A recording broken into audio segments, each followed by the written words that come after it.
ഉത്തർപ്രദേശിലെ പ്രയാഗ്രാജിൽ കുംഭമേളക്കായി 40 കോടി ആളുകൾ എത്തുമ്പോൾ അവിടുത്തെ മാലിന്യം കൈകാര്യം ചെയ്യുന്നത് എങ്ങനെയാണ്? കേന്ദ്ര ശാസ്ത്ര സാങ്കേതിക സഹമന്ത്രി ഡോക്ടർ ജിതേന്ദ്ര സിംഗ് ഇതിനെക്കുറിച്ച് വിശദമായി പറഞ്ഞിട്ടുണ്ട്. ഉത്തർപ്രദേശിലെ പ്രയാഗ്രാജിൽ ഭക്തകോടികൾ എത്തുമ്പോൾ അവിടുത്തെ യഥാർത്ഥ നായകർ തിരശീലകൾക്ക് പിന്നിൽ നിരന്തരം പ്രവർത്തിക്കുന്ന നൂതനമായ മാലിന്യ സംസ്കരണ സാങ്കേതിക വിദ്യകളാണ്. ഹൈടെക് മാലിന്യ സംസ്കരണ പ്ലാന്റുകൾ മുതൽ പ്രകൃതിദത്തമായി ശുദ്ധീകരിക്കപ്പെടുന്ന കുളങ്ങൾ വരെയുണ്ട്. ഓരോ ഘടകവും പരിസ്ഥിതിയുടെ പവിത്രത നിലനിർത്തുന്നതിൽ നിർണായകമായ പങ്ക് വഹിക്കുന്നു. പാരമ്പര്യത്തിന്റെയും സാങ്കേതിക വിദ്യയുടെയും ഈ സംയോജനം മഹാകുംഭമേളയുടെ ആത്മീക സത്ത സംരക്ഷിക്കുക മാത്രമല്ല, ലോകമെമ്പാടുമായി ഭാവിയിലെ വലിയ ഒത്തുചേരലുകൾക്ക് ഒരു മാനദണ്ഡം സ്ഥാപിക്കുകയും ചെയ്യുന്നു. ഏകദേശം 40 കോടി സന്ദർശകർ എത്തുമെന്ന് കരുതുന്ന 45 ദിവസത്തെ ആധ്യാത്മികമായ പരിപാടി. അവിടെ ഓരോ ദിവസവും സൃഷ്ടിക്കപ്പെടുന്ന മാലിന്യങ്ങൾ കൈകാര്യം ചെയ്യാനുള്ള വെല്ലുവിളി വളരെ വലുതാണ്. ഇത് കൈകാര്യം ചെയ്യാൻ ഇന്ത്യയിലെ മുൻനിര ശാസ്ത്ര സ്ഥാപനങ്ങളായ ISROയും ബാബ ആറ്റോമിക് ഗവേഷണ കേന്ദ്രവും തയ്യാറായി. മഹാകുംഭമേളയിലെ മാലിന്യ ഉൽപ്പാദനത്തിന്റെ തോത് വളരെ വലുതാണ്. ദിവസവും ഏകദേശം 16 ദശലക്ഷം ലിറ്റർ വിസർജന മാലിന്യവും 240 ദശലക്ഷം ലിറ്റർ മറ്റു തരത്തിൽ മലിനമാക്കപ്പെട്ട ജലവും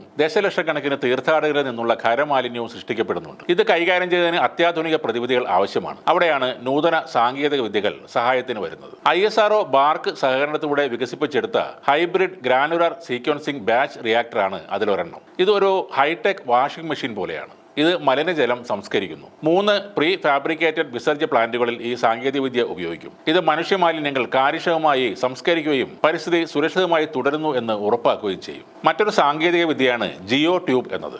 വലിയ അളവിൽ ദ്രാവക മാലിന്യങ്ങൾ സൂക്ഷിക്കുകയും സംസ്കരിക്കുകയും ചെയ്യുന്ന ഒരു ഭീമൻ ടീ ബാഗ് എന്ന പോലെ ഇതിനെ കരുതാവുന്നതാണ്. മാലിന്യങ്ങൾ നിയന്ത്രിക്കുന്നതിനും സംസ്കരിക്കുന്നതിനും ഈ സാങ്കേതികവിദ്യ സഹായിക്കുന്നു. ശുദ്ധജലം മാത്രമേ പരിസ്ഥിതിയിലേക്ക് തിരികെ വിടൂവെന്ന് ഇതിലൂടെ ഉറപ്പാക്കുകയും ചെയ്യുന്നു. മഹാകുംഭമേളയിൽ ഉപയോഗിക്കുന്ന മറ്റൊരു സാങ്കേതിക വിദ്യയാണ് ബയോ റെമഡിയേഷൻ. സൂക്ഷ്മാണുക്കൾ ഉപയോഗിച്ച് മാലിന്യങ്ങളെ വിഘടിപ്പിച്ച് ജലം ശുദ്ധീകരിക്കുന്ന ഒരു രീതിയാണത്. ഏകദേശം 75 വലിയ കുളങ്ങളിൽ ശേഖരിക്കുന്ന മലിനജലത്തിൽ ഈ രീതി ഉപയോഗിക്കും. കുംഭമേളയിൽ മാലിന്യ ജല പരിപാലനത്തിനായി 1600 കോടി രൂപ മാറ്റിവെച്ചിട്ടുണ്ട്. കൂടാതെ വെളിയിടത്തെ വിസർജനരഹിത സൗകര്യങ്ങൾക്കായി 316 കോടി രൂപയും മാറ്റിവെച്ചിട്ടുണ്ട്. പാരിസ്ഥിതിക ആശങ്കകൾ ലഘൂകരിക്കുക എന്നതാണ് ഈ സാങ്കേതിക വിദ്യകളുടെ ലക്ഷ്യം. മനുഷ്യർ മാലിന്യം നേരിട്ട് കൈകാര്യം ചെയ്യുന്നത് പരമാവധി കുറക്കുക എന്നതും പ്രധാന കാര്യമാണ്. 1.5 ലക്ഷം പോർട്ടബിൾ ശുചിമുറികൾ സ്ഥാപിക്കൽ, തുടർച്ചയായ ശുചീകരണത്തിനായി നിരവധി തൊഴിലാളികളെ വിന്യസിക്കൽ, മതിയായ മെഡിക്കൽ സൗകര്യങ്ങൾ സ്ഥാപിക്കൽ, സമഗ്രമായ മാലിന്യ ശേഖരണ പരിപാലന അടിസ്ഥാന സൗകര്യങ്ങൾ സജ്ജമാക്കൽ എന്നിവ മഹാകുംഭമേളക്കായി അധികമായി നടപ്പാക്കിയിട്ടുണ്ട്. പാരിസ്ഥിതിക വെല്ലുവിളികൾ കൈകാര്യം ചെയ്യുന്നതിൽ ഇന്ത്യയുടെ സാങ്കേതിക വൈദഗ്ധ്യത്തിന്